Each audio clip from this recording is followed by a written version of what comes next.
In 2013, Russian photographer Georgy Sidorov discovered a colossal megalith in a remote wilderness area in Siberia. During an expedition in the foothills of Mount Shoria near Altai, Sidorov came upon a great wall of granite blocks.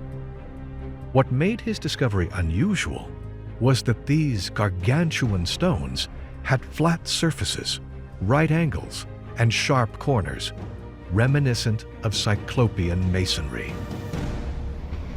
The thing is that nature does not happen to see straight angles. All blocks are built like in a brick wall. All of them have straight angles like a castle.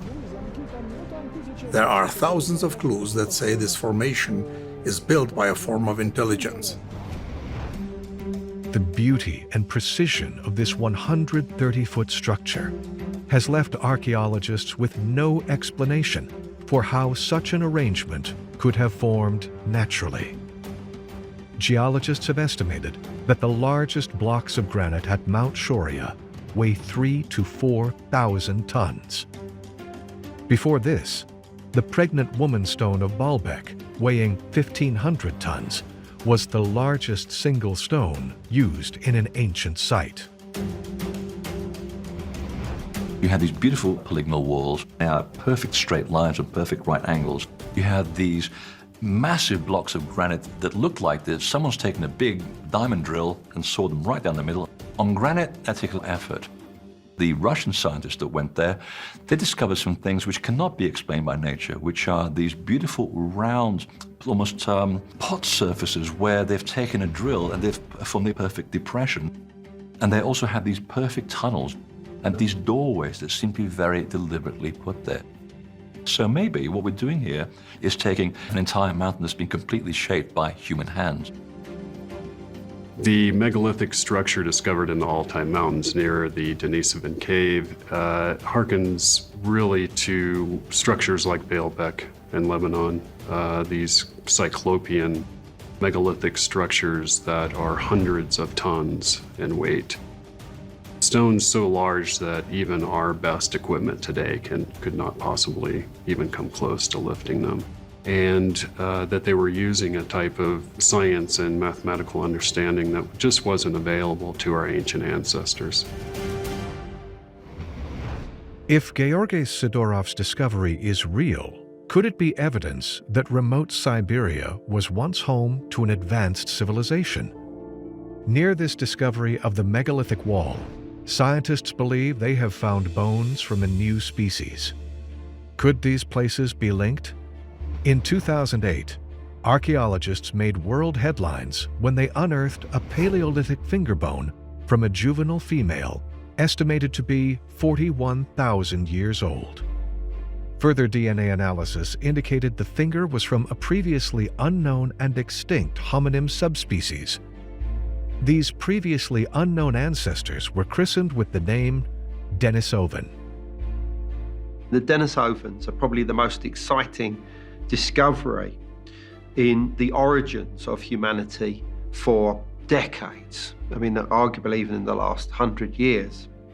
Because we're talking about a previously unknown, let's say, human population who are different to the Neanderthals. They're different to anatomical modern humans. The Denisovans occupied large areas of central, southern and eastern Asia for anything up to 200,000 years. They've told us, for instance, that many modern-day human populations in the eastern part of the Eurasian continent have the DNA which has been inherited from the Denisovans in a similar manner to how the people of the western Eurasian continent have DNA within them of the Neanderthals. They were of extreme size, not just broad, but of extreme height, perhaps even as much as 7 feet tall. But the DNA from these fossil remains have told us so much. It has archaeologists coming up in rashes because suddenly we have here another human species that's completely forgotten. But who was this forgotten species? And how could their destiny on the planet be linked with ours? Firstly, we know that a further tooth that was found in the Denisova cave, but they didn't really know too much about it, has now been confirmed to be that of a Denisovan woman. It's about 125,000 years old. And this confirms that the Denisovans were in this area for a much longer period than had initially been suggested. And that's many, many generations. That means that they were an incredibly developed population. You go back before 200,000 years, and in many areas at that time, our species was coexisting with other human species who were human enough for us to interbreed with them. For example, the Neanderthals. For example, the recently discovered Denisovans. Both of these human species who are not anatomically modern humans have left traces in our anatomically modern human DNA. We have to ask, if we're talking of records going back hundreds of thousands of years, is it possible that these other human species reached a high level of development during their tenure of life on Earth? Is it possible that they were advanced in some way? Artifacts found in recent archaeological digs at the cave suggest that the Denisovans were not only large, but highly intelligent. Some scientists, like Jack Carey, believe they had the ability to create sophisticated technology. The Denisovans had to be much more advanced than what they're being credited with. I say that because of the discovery of a piece of jewelry that they found in the original Denisovan cave that dated 40,000 years ago. It was made of a green polished rock, and anthropologists believe that this jewelry was only worn on very special occasions. That indicates a culture. It indicates art. It indicates a higher understanding of reality. These aren't people that were simply clubbing animals to death and using their furs. These were people that were literally constructing jewelry. That's something a lot of anthropologists are uneasy with because it shows a depth of understanding and beauty in their culture that really shouldn't have existed with such ancient hominids. The archaeologists kept digging a bit more, as they tend to do, and they found that when they got to a layer that's about 380,000 years, they found tools there, they found a needle, they found certain artifacts that looks like bracelets and other ornaments, and they also found the ring, which has been beautifully shaped out of rock. It has been obviously machined and polished. Beautiful bone needles have been found in the Denisova cave, suggesting that the Denisovans wore tailored clothing.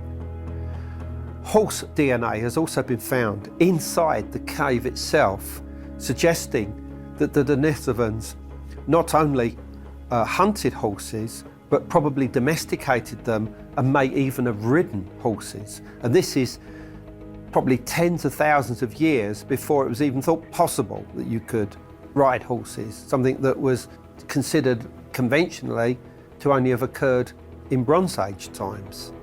And yet here we have people 40 to 50,000 years ago who were riding horses, domesticating them, catching them.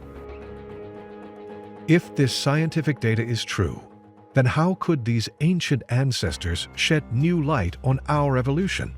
Perhaps it's possible that they not only date back hundreds of thousands of years earlier than we had thought, but to another world entirely. A world where a certain species survived among these evolved creatures. When you're reading in a book and you see HOMOSAPIENS, that's Homo sapien, it's my understanding Homo sapien is the word for the large group of standing up primates that have started an evolutionary trail from Lucy in Africa about 2 million years ago.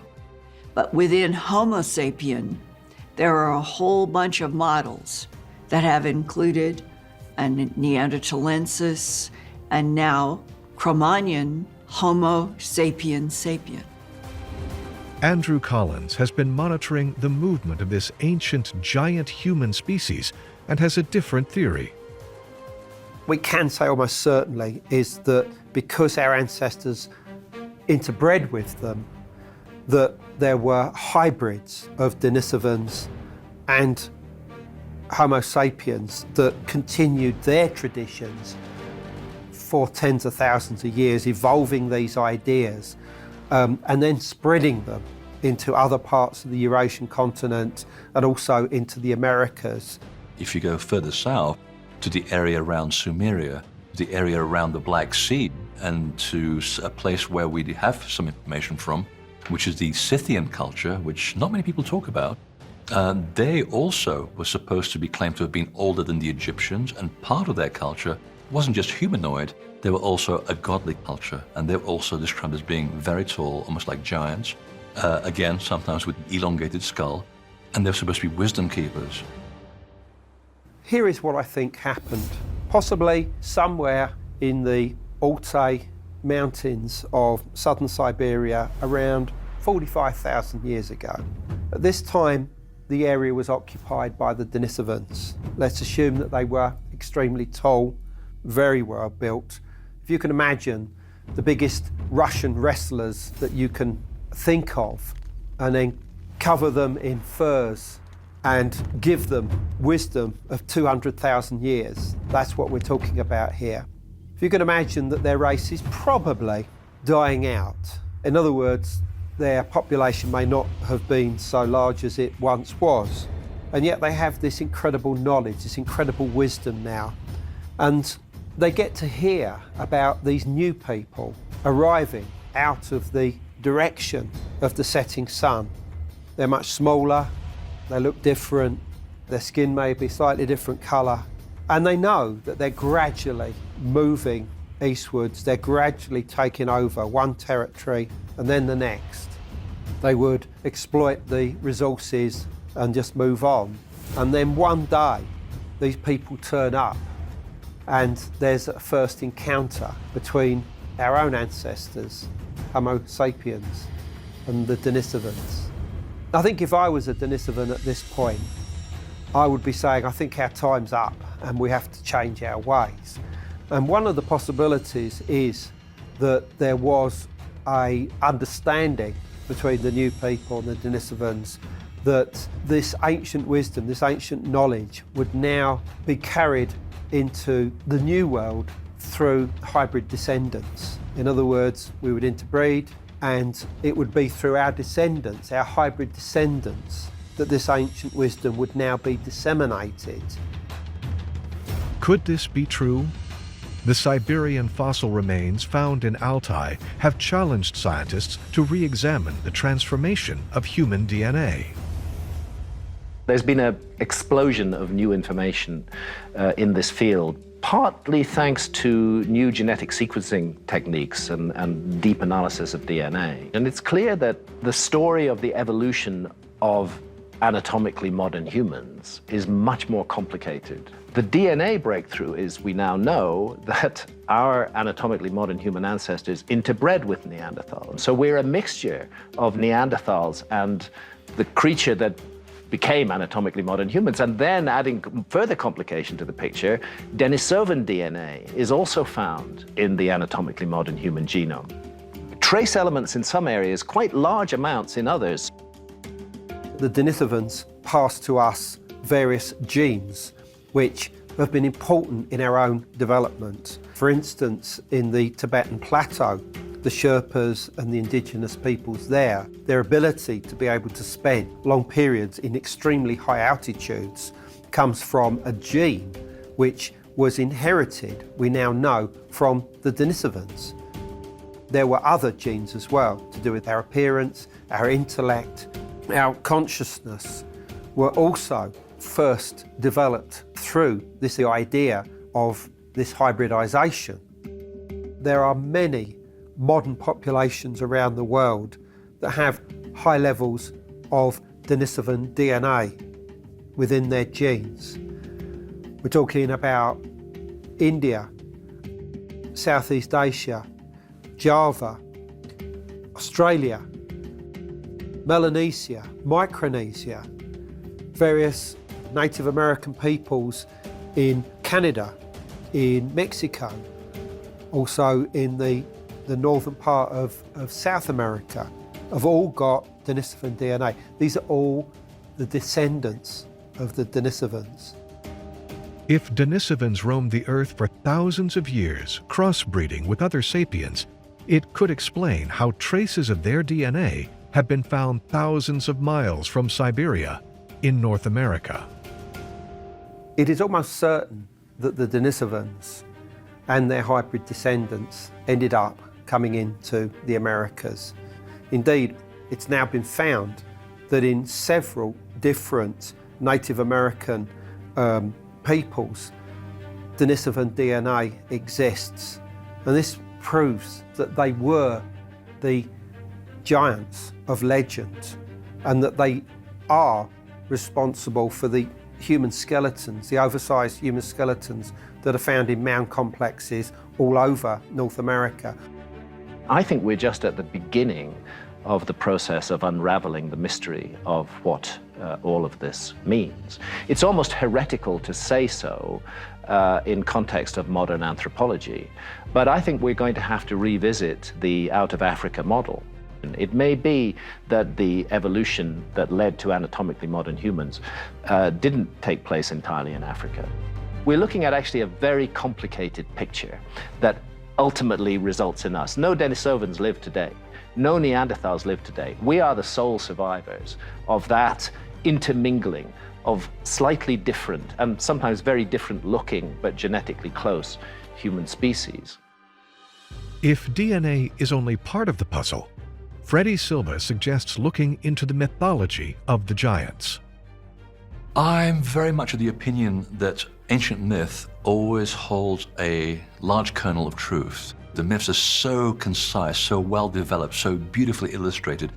Native Americans talk about the giants roaming the face of the earth as easily as they talk about aliens. For them, it's not a big deal. It's like, well, of course they were, just like there were big lizards here at one point, so why not humans as well?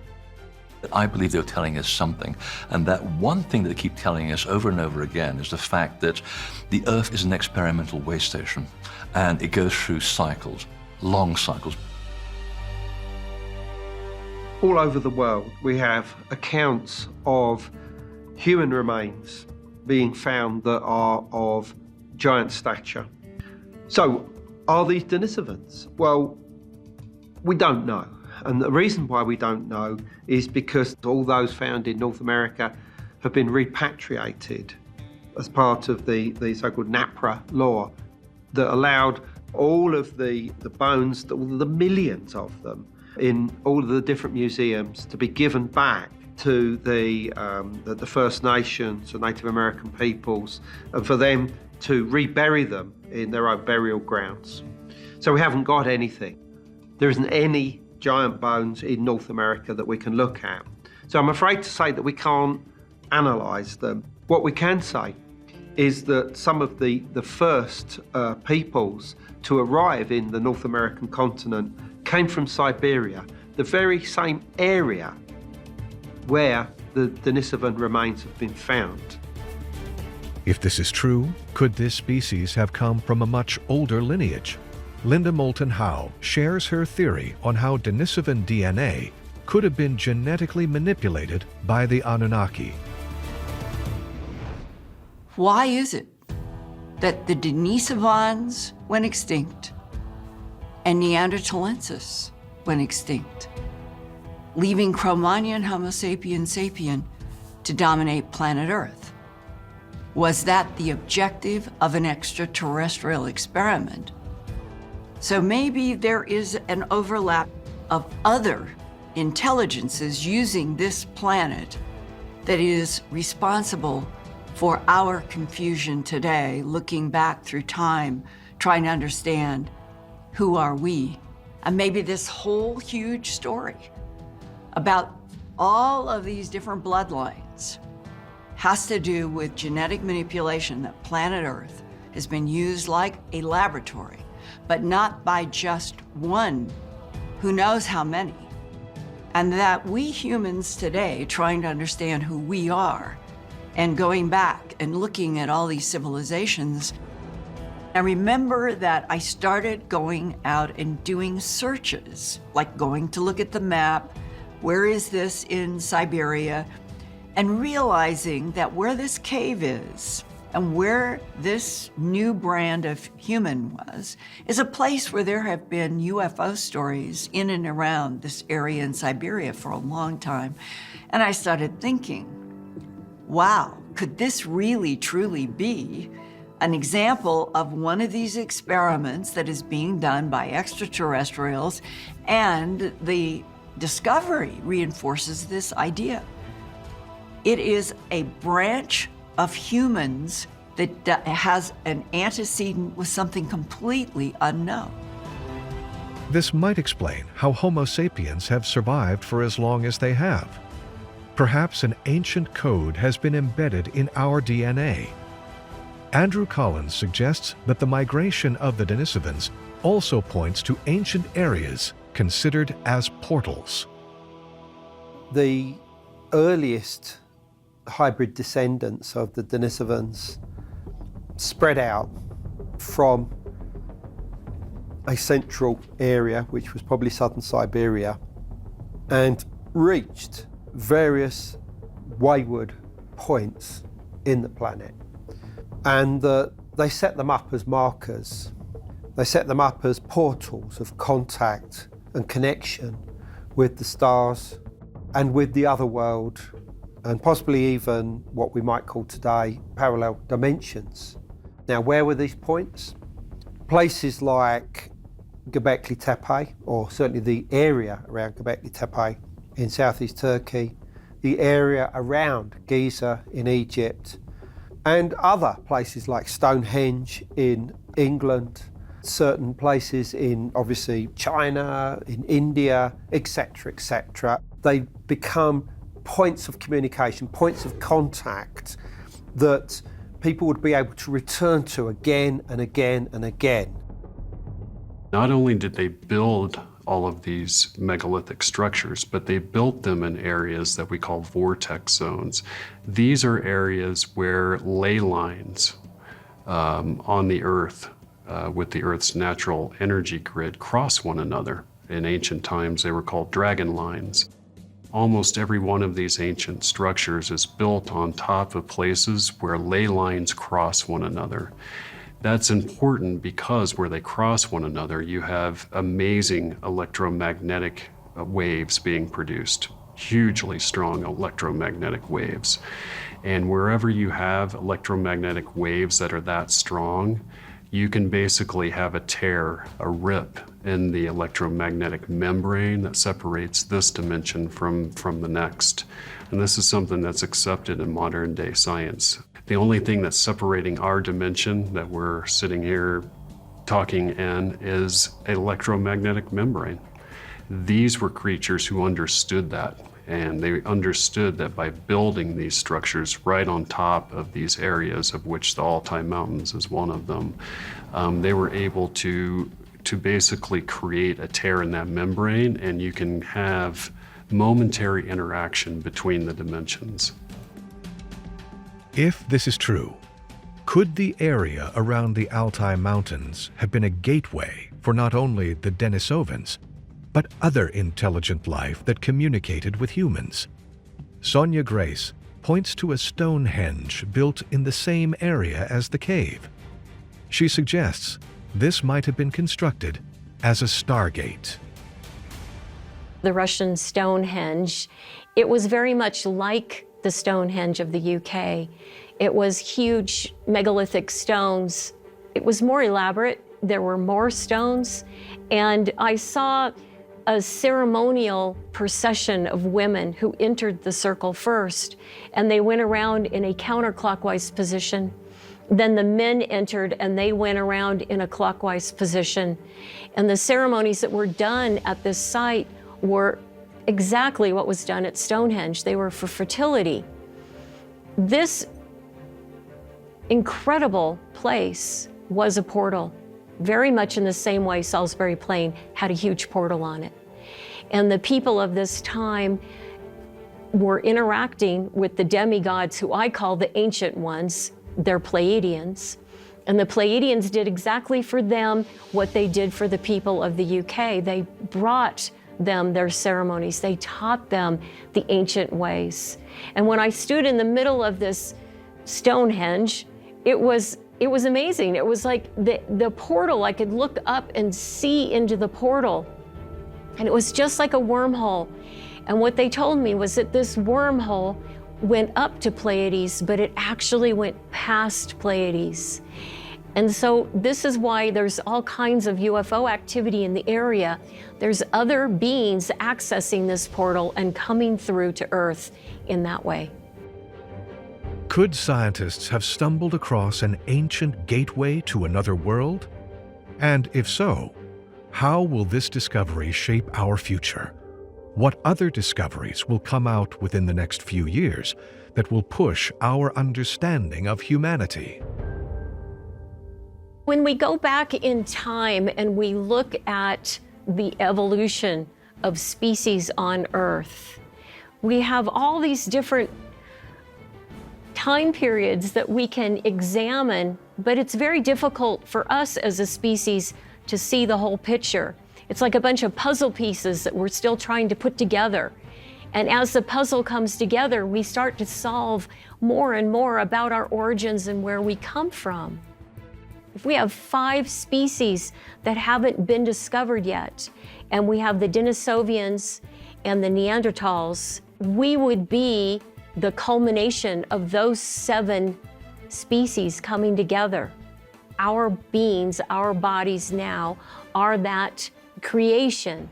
And in that creation, it's related to the 7 chakras. So as each species came through, it was literally activating in every human form a progression in the chakras to where we will eventually realize all 7. In other words, each species has brought about an awareness or an activation of that chakra. Of course, at the beginning of time, it was the first chakra. And the next species that came in, it was the second chakra. And we've worked our way up through a much longer time frame than one can think through the chakras, to where we are activating and becoming aware of that center. But it's up to us to actually come into full realization of all 7 chakras. When we would start a new phase of humanity, the demigods would come through and they would actually cross-pollinate with the people. So we had the influence of them as well. And we're constantly in this evolutionary process trying to put something in front of ourselves that makes sense. But it's so multidimensional, it's hard to see. Perhaps archaeologists and scientists have just scratched the surface in the lineage of human DNA and where it might be going. It might not be so obvious to us because we live on a very day-to-day basis in a very short period of time. But I do believe that we adapt as a species, and I think that that adaptation is happening right as we speak right now. We have climate change that's upon us. How are humans going to look 50, 100, 1,000 years from now? I bet they will look much different. I think it's all relative. There was a time when the Neanderthals were relative to the Earth. There was a time when 15-foot people were relative to the Earth, and the time for Homo sapiens also came along. Mainstream archaeology will not go any further than the layer of about 1000 BC, because you might just find something that will completely upend the entire notion of where we come from and who we really are and how old we really are. I think it's a much more complicated story than we've imagined. And I must say the advances in DNA and in genetic work are incredibly important in solving this problem. We're now having to consider the possibility that there were multiple human-like species that existed on the planet. We're the only ones that are left, as far as we know. Our evolutionary process within our minds is what now needs to catch up. This is why we're trying to put all the pieces of the puzzle back together so that we can understand what our origins are and really where we need to go. We're not there yet, but we're close. If we are just beginning to understand our origins on this planet, what will we discover next? And how will that change the course of humanity? Does our evolution depend on the consciousness of this planet? Will the past unlock our hidden code of potentiality? And will we be able to survive as a species, here on Earth and throughout the stars? If we look all around us, we see patterns. Patterns in nature, reflected on ancient monuments. Codes in ancient languages. Stories depicted about our past and who might have influenced it. Who are we? And where did we come from? These are the primordial questions we tried to answer in this series, but the answer is still out there, carved in stone, buried below the surface, and right before our eyes.